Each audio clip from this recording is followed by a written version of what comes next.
This is Rahi and welcome to our channel BEd वाले। I hope आप सभी अच्छे होंगे। आज की इस वीडियो में हम डिस्कस करने वाले हैं characteristics of good question paper, यानी हम कह सकते हैं कि अच्छे प्रश्न पत्र की विशेषताएं क्या हैं। वैसे मैं पढ़ा रही हूँ ये पेडागोजी ऑफ सोशल स्टडी के बेस पे, लेकिन ये अदर पेडागोजिकल सब्जेक्ट के लिए भी उतनी ही ज्यादा इंपॉर्टेंट वीडियो होने वाली है। और अगर आप अदर कॉम्पिटेटिव एग्जाम्स की तैयारी कर रहे हैं तो उसके लिए भी इंपॉर्टेंट होने वाली है। और ये जो क्वेश्चन है ये प्रीवियस ईयर में इतना ज्यादा ट्रेंड करता है कि आप लोग अगर उठा के देखेंगे तब आप लोगों को पता चलेगा कि ये कितनी बार आया हुआ है। ठीक है, अभी अगर हम बात करें तो प्रश्न पत्र क्या होता है। देखिए ये एक टूल है, ये एक उपकरण है किसी भी बच्चे को इवेल्युएट करने के लिए, किसी भी बच्चे को मूल्यांकित करने के लिए कि उसने कितनी नॉलेज अडेप्ट की है या उसकी जो स्किल है वो उस स्किल में कितना बेहतर हुआ है। हम क्या करते हैं, प्रश्न पत्र का यूज करते हैं मूल्यांकन करने के लिए। मतलब हम एक अगर डेफिनेशन देखें तो हम कह सकते हैं कि किसी परीक्षण के लिए या किसी परीक्षा में यूज होने वाला उपकरण है क्या, प्रश्न पत्र। ठीक है, तो प्रश्न पत्र एक टूल है जिसका हम इस्तेमाल करते हैं बच्चे को इवेल्युएट या मूल्यांकन उसका करने के लिए कि उसकी नॉलेज कितनी बिल्ट हुई है। अब देखिए अगर हम प्रश्न पत्र को बनाते हैं, अगर आप कहेंगे तो मैं इसके ऊपर एक फुल फ्लैश वीडियो बना दूंगी, उसकी कोई टेंशन नहीं है। लेकिन अगर अभी हम बात करें तो जब हम प्रश्न पत्र तैयार करते हैं, देखिए क्वेश्चन पेपर इसका मतलब है, क्योंकि हिंदी में देख के बच्चे अक्सर डर जाते हैं, तो क्वेश्चन पेपर की अगर हम बात करें तो क्वेश्चन पेपर में जब क्वेश्चन पेपर रेडी किया जा रहा होता है तो उसमें दो तरीके के क्वेश्चन डाले जाते हैं। अब दो तरीके के प्रश्नों के मैं प्रकार बताती हूँ। एक तो हमारा कौन सा होता है, मुक्त अंत वाले प्रश्न, यानी ओपन एंडेड होते हैं, दूसरे क्लोज एंडेड होते हैं। मैं यहाँ पे लिख देती हूँ ताकि आप लोग जो है भूले नहीं। देखिए पहले मुक्त अंत वाले और दूसरे कैसे होते हैं, बंद अंत वाले।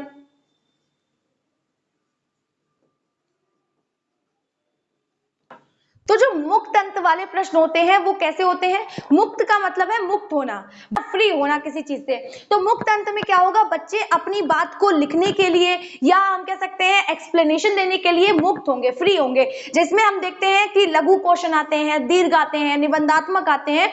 बच्चे अपनी जो अभिव्यक्ति है, जो अपने विचार है, जो अपने थॉट्स है वो फ्रीली तरीके से दे सकते हैं। मतलब उन्हें कहीं पे भी रोक टोक नहीं, एक तरीके से मतलब बंधे हुए नहीं है। जैसे हमने कहा कि भारत की राजधानी क्या है, या हम एक तरीके से कह सकते हैं कि उत्तर प्रदेश की राजधानी क्या है, या एक्सेट्रा कुछ भी, तो उसका एक पर्टिकुलर आंसर होता है जिसमें बच्चे क्या है, बंधे हुए हैं। तो जिन प्रश्नों के उत्तर देने के लिए बच्चे बंधे होते हैं, बाधित होते हैं, उन्हें हम बंद अंत वाले प्रश्न कहते हैं। और जिन प्रश्नों के उत्तर देने के लिए बच्चों के पास स्वतंत्रता होती है, वो अपने विचार अभिव्यक्त अच्छे से कर सकते हैं, तो उन्हें हम मुक्त अंत वाले प्रश्न कहते हैं। और ये दोनों जो प्रश्नों के प्रकार है वो हम प्रश्न पत्र के अंतर्गत देखते हैं। ठीक है, इतनी चीजें समझ आई। तो बेसिक हमारा मतलब कॉन्सेप्ट यहाँ पे हम ये समझ आए हैं कि अच्छे प्रश्न पत्र की विशेषताएं क्या है। ठीक है, तो अगर हम देखें तो यहाँ पे हम बात करते हैं सबसे पहले, अगर आप एक सोशल स्टडी के टीचर हैं, मतलब किसी भी बेसिस पे देख सकते हैं, किसी भी सब्जेक्ट के टीचर हैं, लेकिन हम यहाँ पे सामाजिक विज्ञान के शिक्षक की बात कर रहे हैं क्योंकि हम पेडागोजी ऑफ सोशल स्टडी में ये टॉपिक देख रहे हैं। सबसे पहले अगर हम देखें तो वैधता क्या होती है, यानी वैलिडिटी क्या होती है। अगर आप एक टीचर हैं सोशल स्टडी के तो सबसे पहले आप प्रश्न पत्र बनाते हुए क्या देखेंगे कि कोई प्रश्न पत्र वही मापन करता है जिसके मापन के लिए उसका निर्माण हुआ होता है।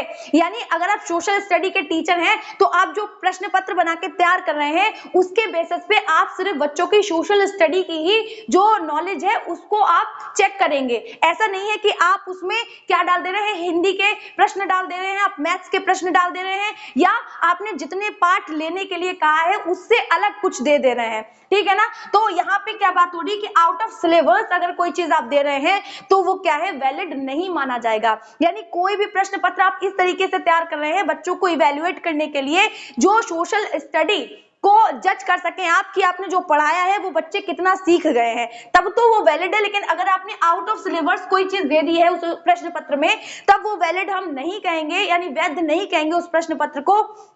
और अगर सिलेबस के अकॉर्डिंग आपने चीजें दी हैं, वो आप जब बच्चों का इवैल्यूएशन कर रहे हैं तो बच्चे सामाजिक विज्ञान की जितनी भी मतलब नॉलेज उन्होंने ली है उसके बेसिस पे वो अच्छा परफॉर्म कर पा रहे हैं, तब क्या है, आप ये समझेंगे कि आपका जो प्रश्न पत्र है वो वैलिड है। और ये जो प्रश्न पत्र की विशेषताएं हैं इन सभी का अप्रूव होना जरूरी है, वरना वो जो प्रश्न पत्र होगा वो अच्छा प्रश्न पत्र नहीं कहा जाएगा।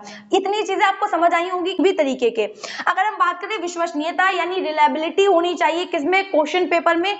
रिलायबिलिटी का मतलब ये है कि एग्जाम्पल से समझेंगे तो अच्छा समझ आएगा। जैसे कि हम कह सकते हैं कि आपने क्या किया, एक क्वेश्चन पेपर रेडी किया, किसका, सामाजिक विज्ञान का। सामाजिक विज्ञान का क्वेश्चन पेपर जब आपने रेडी किया तो जब आपने बच्चों से एक बार पेपर जब आपने बच्चों का लिया तब बच्चों ने क्या कैसा परफॉर्म किया, मतलब हर बच्चे के 50-40 ऐसे मार्क्स आ रहे थे, ठीक है।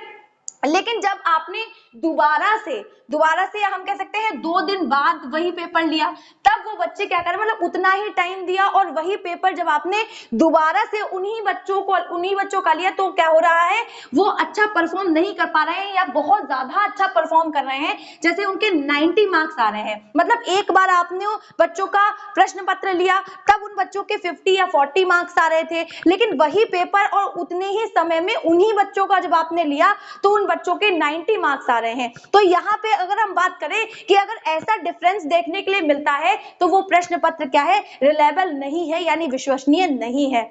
यहाँ पे रिलायबिलिटी से मतलब ये है कि बच्चे का जो आप प्रश्न पत्र ले रहे हैं उनके अंकों में ज्यादा डिफरेंस ना देखा जाए, मतलब एक समय में जब आप ले रहे हैं, जैसे उनके आपने प्रश्न पत्र लिया और उनके 50 नंबर आए, तो अगर आप कुछ समय बाद लेते हैं फिर भी क्या है, उनके 50-40 ऐसे ही मार्क्स आने चाहिए, ज्यादा डिफरेंस नहीं मिलना चाहिए। मतलब बिल्कुल एक जैसे नंबर तो नहीं आ सकते, मतलब जाहिर सी बात है, लेकिन अगर कुछ डिफरेंस के साथ में आ रहे हैं तब तो ठीक है, लेकिन अगर बच्चे के बहुत ज्यादा मार्क्स आ रहे हैं या बहुत कम मार्क्स आ रहे हैं तो वो प्रश्न पत्र विश्वसनीय या रिलायबल नहीं हो सकता, ठीक है।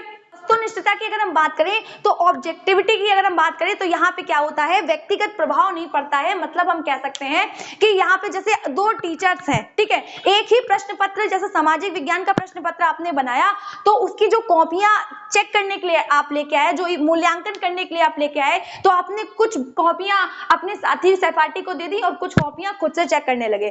तो वहां पे क्या देखा, हमने देखा कि जो दूसरे टीचर्स को हमने कॉपी दी है उसमें बच्चों के ज्यादातर नंबर 90 क्रॉस कर रहे हैं और हमने जो कॉपियां चेक की है उसमें कुछ बच्चों के जो नंबर है वो 40 तक रह गए हैं। तो यहाँ पे हम क्या देख रहे हैं, व्यक्तिगत प्रभाव देख रहे हैं। क्यों? क्योंकि हम यहाँ पे वस्तुनिष्ठता तब आएगी जब दोनों ही व्यक्ति के द्वारा चेक किए गए जो प्रश्न पत्र हैं उनमें एक जैसे अंक आएंगे, एक जैसे नंबर आएंगे, तब हम क्या कहेंगे कि वो जो प्रश्न बना है वो वस्तुनिष्ठ है, यानी उसमें ऑब्जेक्टिविटी है, ठीक है, उसमें कोई व्यक्तिगत प्रभाव नहीं दिखाई दे रहा है। चाहे वो 100 लोगों के द्वारा चेक किया जाए, चाहे वो 1 लोगों के द्वारा चेक किया जाए, उसमें क्या है, एक जैसे नंबर आने चाहिए बच्चों के, तब तो उसमें ऑब्जेक्टिविटी दिखेगी, वरना उसमें व्यक्तिगत प्रभाव अगर दिख रहा है तो उसमें ऑब्जेक्टिविटी हम नहीं मानेंगे, ठीक है ना, समझ आया। अब हम देखें यहाँ पे बात करें विभेदीकरण की। विभेदीकरण का मतलब यह है कि अगर आप पेपर सेट कर रहे हैं, सामाजिक विज्ञान का हम कहें क्योंकि मैं उस बेसिस पे पढ़ा रही हूँ, या आप अलग किसी भी सब्जेक्ट की बात करें, तो अगर आप पेपर सेट कर रहे हैं तो आपके पेपर सेट करने का तरीका इस तरीके से होना चाहिए कि जो क्वेश्चन आप सेट कर रहे हैं वो हर बच्चे के लेवल के होने चाहिए। ऐसा नहीं है कि आपने सिर्फ प्रतिभाशाली बच्चों के बेसिस पे इतना खतरनाक पेपर बना दिया कि जो कम आईक्यू वाले बच्चे हैं वो उस क्वेश्चन पेपर को हिला तक नहीं पा रहे हैं, ठीक है। तो अगर अच्छा क्वेश्चन पेपर है तो हर एक बच्चे को कुछ ना कुछ तो आता होगा उस पेपर में, ठीक है। तो इस तरीके से विभेदीकरण में हम देखेंगे कि जब भी आप पेपर सेट कर रहे हैं या फिर क्वेश्चन मतलब आप बना रहे हैं, क्वेश्चन को बना रहे हैं, लिख रहे हैं, तो आप अति लघु में कुछ क्वेश्चन ऐसे डालेंगे जो हर बच्चा कर पाए, हर बच्चे की एबिलिटी के अकॉर्डिंग हो, और ऐसे ही लघु, ऐसे ही दीर्घ, मतलब हर प्रश्न ऐसा होना चाहिए जो प्रत्येक बच्चा मतलब कुछ तो कर पाए, ठीक है ना। यानी हम कह सकते हैं जब ऐसा होगा हम हर बच्चे के इंडिविजुअल डिफरेंसेस के बेसिस पे अपना क्वेश्चन पेपर बनाएंगे कि हर बच्चा उस पेपर में कुछ ना कुछ कर पाए, तो क्या होगा, हम ये जान पाएंगे कि कौन सा बच्चा ज्यादा इंटेलिजेंट है और कौन सा बच्चा कम इंटेलिजेंट है, उस बेसिस पे हम जज कर पाएंगे। वरना अगर हम सारे ही क्वेश्चन हार्ड बना देंगे या सारे ही क्वेश्चन हम बहुत ज्यादा सॉफ्ट बना देंगे तो हमें पता ही नहीं चल पाएगा कि कौन से बच्चे का आईक्यू लेवल हाई है या कौन सा बच्चा अच्छा परफॉर्म कर पा रहा है, और या हम कह सकते हैं कि कौन सा बच्चा कम परफॉर्म कर पा रहा है या किसका आईक्यू कम है। तो हम क्या करेंगे, विभेदीकरण को ध्यान में रखे क्वेश्चन पेपर को बनाएंगे, सारे ही क्वेश्चंस को ऐसे अरेंज करेंगे कि क्लासरूम का हर बच्चा एक या दो क्वेश्चन उसको आते हो, ठीक है। अब अगर हम बात करें सुस्पष्टता, देखिए सुस्पष्टता का मतलब यह है कि क्वेश्चन पेपर इस तरीके से बना हो कि उसमें स्पष्टता दिखनी चाहिए। स्पष्टता का मतलब यह है आपका जो प्रश्नों को पूछने का तरीका है वो समझ में आता हो, या अदर किसी टीचर्स को दे दिया जाए कॉपी को चेक करने के लिए, तो वो भी एटलीस्ट प्रश्नों को समझ पाए कि आपने किस तरीके से प्रश्न को पूछा है और बच्चे ने किस तरीके से प्रश्न को लिखा है। और अगर ऐसा नहीं हो पाता, मतलब अगर उसमें प्रश्नों में सुस्पष्टता नहीं होती है, तो बच्चा क्या है, अन्यथा की चीजें लिख देगा, अलग से अपने पास से कुछ भरना शुरू कर देगा कि वहां पे बच्चे अन्यथा की चीजें लिख रहे हैं क्योंकि उन्हें क्वेश्चन ही समझ नहीं आ रहा है। तो स्पष्टता होनी चाहिए प्रश्नों में, और जिससे कि प्रश्न पत्र भी बेहतर बनेगा। अब अगर हम बात करें विशुद्ध का मतलब ये है, अगर हम समझे, देखिए चाहे वो इंग्लिश का पेपर हो चाहे वो हिंदी का पेपर हो, ज्यादातर हम देखते हैं कि उसमें बहुत सारी मिस्टेक्स होती हैं। तो अगर आपको एक अच्छा प्रश्न पत्र तैयार करना है तो आपको ये देखना पड़ेगा कि उसमें किसी भी तरीके की गलती ना हो, व्याकरण से संबंधित स्पेलिंग को कहीं पे भी मिस्टेक ना हो, और साथ ही में प्रिंट करने में, जैसे कि आपने छपाया तो बीच में एक लाइन पड़ गई है तो बच्चों को समस्या आ सकती है इन सब चीजों से। तो आपको क्या करना है, एक अच्छे प्रश्न पत्र के लिए इन सब चीजों का ध्यान रखना है कि कहीं पे भी स्पेलिंग की मिस्टेक नहीं होनी चाहिए, ग्रामर की मिस्टेक नहीं होनी चाहिए, और कहीं पे भी प्रिंटिंग की जो समस्या है वो नहीं होनी चाहिए। ऐसा ना हो कि पेपर जो है वो पूरा काला हो गया हो, ऐसा ना हो कि पेपर में कुछ छपा ही ना हो, आधा अधूरा छपा हो। तो ये सारी चीजें आपको ध्यान रखनी है जिससे कि आप एक अच्छे प्रश्न पत्र का निर्माण कर सकते हैं। साथ में हम बात करें मानकीकरण की, एक मानक सेट होना चाहिए। कह रहे हैं सभी बच्चों के लिए उनकी जो रूपरेखा है प्रश्न पत्र की वो समान होनी चाहिए। ऐसा नहीं है कि आप एक बच्चे को अलग प्रश्न पत्र दे रहे हैं, एक बच्चे को अलग प्रश्न पत्र दे रहे हैं, ऐसा बिल्कुल नहीं होगा। सभी बच्चों के लिए जो पेपर का प्रारूप है, जो रूपरेखा है, जो सभी बच्चों को एक ही प्रश्न पत्र देंगे, लेकिन आप उसको अरेंज अलग अलग तरीके से करेंगे कि मतलब क्लासरूम का हर एक बच्चा कोई ना कोई क्वेश्चन जरूर कर पा रहा हो। ऐसा ना हो कि एक बच्चे को सारे क्वेश्चन आ रहे हैं और एक बच्चा एक भी प्रश्न नहीं कर पा रहा है। तो आप इन सब चीजों का ध्यान रखेंगे। अगर अब हम बात करें सहजता, तो जो क्वेश्चन पेपर है वो इस तरीके का होना चाहिए कि उसे बनाने में कोई समस्या नहीं होनी चाहिए। आप ऐसा ना हो कि आप 10-10 घंटे तक बैठ के लिख रहे हैं, इतना लंबा भी पेपर नहीं होना चाहिए और ना ही ज्यादा छोटा पेपर होना चाहिए। उसको बनाने में, उसके जो शब्द हैं उसको पढ़ने में मतलब इस तरीके की कोई समस्या नहीं होनी चाहिए, यानी जो पेपर हो वो सहज हो, यानी उसके निर्माण में किसी भी तरीके की कठिनाई नहीं आनी चाहिए, वो आसान होना चाहिए बनाने में भी। फिर अगर हम बात करें तो परीक्षा लेने में भी आसान हो। ऐसा ना हो कि आपने बहुत बड़ा सा पेपर बना दिया है और उसको लिखने में 3-4 घंटे लग रहे हैं। तो परीक्षा लेने में आसान होनी चाहिए, इस तरीके के हो जैसे हम सिलेक्ट कर लेते हैं। जब हम इसकी प्रक्रिया भी देखते हैं कि प्रश्न पत्र को बनाने की जो प्रक्रिया है, अगर आप लोग कमेंट में बताएंगे तो मैं उसको भी डिस्कस करूंगी, कि जिसमें हम देखते हैं कि जब हम प्रश्न पत्र तैयार करते हैं तो हम कुछ समय लेते हैं, हम कुछ बातों का ध्यान रखते हैं कि हमें कितने क्वेश्चंस रखने हैं, कितने मतलब हम कितना समय रखेंगे या किस तरीके के प्रश्नों को रखेंगे और किस स्तर के बच्चे हैं। तो कई सारी चीजें हैं जिससे कि हम क्या करते हैं, पहले से निर्धारित कर लेते हैं कि क्वेश्चन पेपर में क्या क्या चीजें रखी जाएंगी, जिससे कि परीक्षा लेने के समय हमें कठिनाई ना हो, आसानी हो और बच्चे भी अच्छे से कर सके। और आपको क्या है, जब परीक्षा लेने में कठिनाई ना हो, साथ ही में अंक देने में यानी मूल्यांकन करने में, इवैल्यूएशन करने में भी शिक्षक को किसी भी तरीके की समस्या नहीं आनी चाहिए। हर बच्चे की सुविधा के अकॉर्डिंग ही आप प्रश्न पत्र तैयार करेंगे और इवैल्यूएशन करना भी आसान हो। ऐसा नहीं है कि बच्चों ने कर लिया जैसे तैसे, आपने बड़ा क्वेश्चन पेपर या कठिन कैसा भी बना लिया था, फिर आपको चेक करने में भी, अंक देने में भी समस्या हो रही है।